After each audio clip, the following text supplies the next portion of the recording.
बिहार की प्रमुख राजनीतिक दल लोक जनशक्ति पार्टी में पिछले 24 घंटे में उठापटक का माहौल बना हुआ है। हाजीपुर से पार्टी के सांसद पशुपति कुमार पारस की अगुवाई में पार्टी के 5 सांसदों ने राष्ट्रीय अध्यक्ष चिराग पासवान को अलग थलग कर पार्टी में नेतृत्व परिवर्तन करने का कदम उठाया है। चिराग पासवान ने मामले में डैमेज कंट्रोल करने की कोशिश करते हुए खुद कार ड्राइव कर चाचा पशुपति कुमार पारस के घर पहुंचे, लेकिन वहां भी उन्हें निराशा हाथ लगी। करीब 1.5 घंटे के इंतजार के बाद भी चाचा पशुपति कुमार पारस ने भतीजे चिराग पासवान को मिलने का वक्त नहीं दिया। हालांकि चिराग पासवान अपनी तरफ से चाचा को प्रस्ताव दे चुके हैं कि एलजेपी का नया अध्यक्ष रामविलास पासवान की पत्नी और चिराग की मां रीना पासवान को बनाया जाए। परिवार और एलजेपी में क्या फैसला होता है यह तो वक्त बताएगा, लेकिन इस पूरे राजनीतिक घटनाक्रम में सूत्रधार के रूप में बिहार के मुख्यमंत्री नीतीश कुमार का नाम सामने आ रहा है। नीतीश कुमार की भूमिका को लेकर कोई आधिकारिक बयान आए इसकी तो कम ही संभावना है, लेकिन राजनीति में ज्यादातर बातें अनुमानों और इशारों से समझा जाता है। 2020 के बिहार विधानसभा चुनाव के दौरान चिराग पासवान की ओर से लिए गए फैसलों से जेडीयू को हुए नुकसान और नीतीश कुमार के स्वभाव को देखते हुए सूत्रधार वाली बात की आशंकाओं को बल मिलता दिख रहा है। वहीं 70 वर्षीय नीतीश कुमार छात्र जीवन से ही समाजवादी राजनीति में है। नीतीश कुमार के करीब 35 साल के राजनीतिक करियर पर नजर डाले तो एक बात स्पष्ट होती है कि वह जिन ईमानदारी से दोस्ती निभाते हैं उससे कहीं ज्यादा शिद्दत से राजनीतिक दुश्मनी भी निभाते हैं। नीतीश कुमार खासकर लोक जनशक्ति पार्टी के कुनबे और उनके वोट बैंक को डैमेज करते रहे हैं। यूं कहें कि नीतीश एलजेपी का ताकत को जब चाहते हैं तब पॉलिटिकल टॉनिक के रूप में यूज कर लेते हैं। वहीं आपको बता दें कि साल 2005 के फरवरी में हुए बिहार विधानसभा चुनाव में रामविलास पासवान की अगुवाई में एलजेपी ने 29 सीटें जीती थी। बिना रामविलास के सपोर्ट के न लालू सरकार बन पा रहे थे न नीतीश। पासवान मुस्लिम को सीएम बनाने की मांग को लेकर सत्ता की चाबी लेकर अपनी ताकत दिखा रहे थे। तभी एक दिन खबर आई कि एलजेपी के 29 में से 21 विधायक रामविलास पासवान की मर्जी के विरुद्ध नीतीश कुमार का सपोर्ट करने के लिए तैयार हो गए।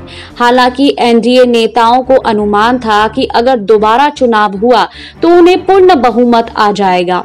हुआ भी ऐसा। अक्टूबर 2005 में हुए चुनाव में बीजेपी प्लस जेडीयू ने मिलकर पूर्ण बहुमत हासिल की, लेकिन रामविलास पासवान को सबसे ज्यादा नुकसान हुआ। उनकी पार्टी 29 से घटकर 10 सीटों पर आ गई। इस तरह नीतीश कुमार ने रामविलास पासवान को पहला बड़ा डैमेज किया। वहीं 2010 के बिहार विधानसभा चुनाव में रामविलास पासवान और लालू प्रसाद यादव मिलकर दलित यादव मुस्लिम वोटरों का कॉम्बिनेशन तैयार की थी। माना जाता है कि यह कॉम्बिनेशन पासवान की सलाह पर ही बना था।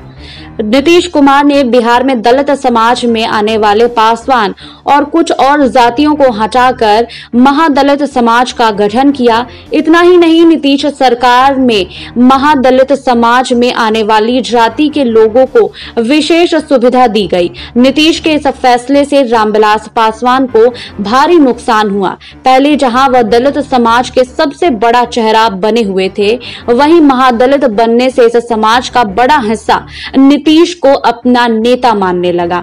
वहीं साल 2014 में रामविलास पासवान एनडीए में शामिल होकर दोबारा अपनी पार्टी को मजबूत करने में जुटे थे। तभी नीतीश कुमार ने 2016 में एक बार फिर से बीजेपी से हाथ मिला लिया। नीतीश के एनडीए में आने के साथ ही रामविलास पासवान की एक पार्टनर के रूप में राजनीतिक हैसियत कम होने लगी। नीतीश के आते ही एलजेपी एनडीए में लोभ भाव करने की हैसियत हो चुकी थी। आखिरकार 2020 के बिहार विधानसभा चुनाव के दौरान रामविलास पासवान की असामयिक निधन के बाद चिराग पासवान नीतीश विरोध के नाम पर अपनी पार्टी को बिहार में एनडीए से अलग कर लिए। वहीं चुनाव में चिराग ने नीतीश और उनकी पार्टी को डैमेज तो किया, लेकिन अब जाकर उन्हें इसका खामियाजा भुगतना पड़ रहा है। 2020 के चुनाव में चिराग को नीतीश का विरोध करना भारी पड़ा। नीतीश ने पहले एलजेपी के एकमात्र विधायक को अपनी पार्टी में ले लिया। अब चिराग को अपनी पार्टी और परिवार दोनों में अलग थलग हो गए हैं। चिराग के चाचा पशुपति कुमार पारस की अगुवाई में एलजेपी के 5 सांसदों ने लोकसभा के स्पीकर को पत्र भेजकर पार्टी में नेतृत्व परिवर्तन करने की सूचना दे दी है।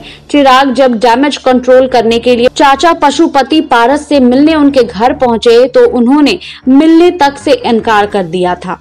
ऐसा नहीं है कि नीतीश कुमार ने केवल एलजेपी और पासवान कुनबे को डैमेज किया है, बल्कि उन्होंने प्रधानमंत्री नरेंद्र मोदी और लालू प्रसाद यादव से भी शिद्दत के साथ राजनीतिक दुश्मनी निभाई है। साल 1994 में नीतीश कुमार ने जब लालू यादव का साथ पहली बार छोड़ा तो लगातार मेहनत कर उन्हें उनके परिवार को सत्ता से बाहर करके ही दम लिया। 2005 में नीतीश कुमार ने बीजेपी के साथ मिलकर ऐसी सत्ता हासिल की कि आज तक लालू फैमिली सत्ता का बनवास झेल रही है। 2010 के बिहार विधानसभा चुनाव के दौरान नीतीश कुमार ने गुजरात के तत्कालीन सीएम नरेंद्र मोदी को सांप्रदायिकता छवि का आरोप लगाकर बिहार आने से रोक दिया। इसके बाद मोदी से हुन्नस में नीतीश कुमार ने बीजेपी जेडीयू नेताओं के भोज तक को रद्द कर दिया था। वहीं साल 2014 में जब बीजेपी ने नरेंद्र मोदी को प्रधानमंत्री पद के लिए चेहरा घोषित कर दिया तो नीतीश कुमार ने बीजेपी से नाता ही तोड़ लिया। हालांकि 2014 में जंग में नीतीश को मोदी के हाथों करारी शिकस्त मिली और बिहार की सत्ता में उन्होंने होने के बावजूद उनकी पार्टी जेडीयू 2 सीटों पर सिमट गई। इस हार को नीतीश इतना दिमाग में बैठा गए कि उन्होंने लालू प्रसाद यादव से हाथ मिला लिया और साल 2015 के विधानसभा चुनाव में बीजेपी को चारों खाने चित करके ही दम लिया। वहीं 2015 में बिहार में बनी जेडीयू आरजेडी कांग्रेस की सरकार में लालू फैमिली हावी होने की कोशिश कर रही थी, तभी नीतीश ने एक बार फिर उनसे नाता तोड़ दिया।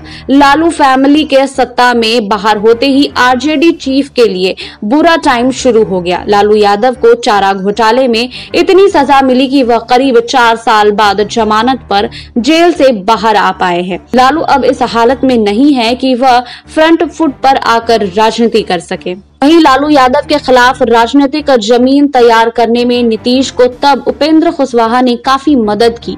इसका इनाम भी मिला। 2004 में नीतीश ने उन्हें विधानसभा में विपक्ष का नेता बना दिया, ये जानते हुए कि कुशवाहा पहली बार विधायक बने हैं। लेकिन 2005 में ही कुशवाहा के सुर बदल गए।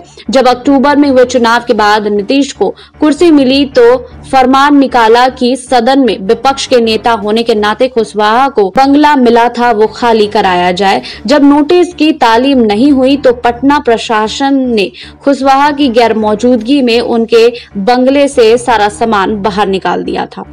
वहीं आपको बता दें कि लोजपा को अभी इसकी कीमत चुकानी पड़ रही है। आपको हमारी रिपोर्ट कैसी लगी हमें कमेंट बॉक्स में लिखिए। बाकी और खबरों के लिए जुड़े रहिए SPN 9 न्यूज के साथ।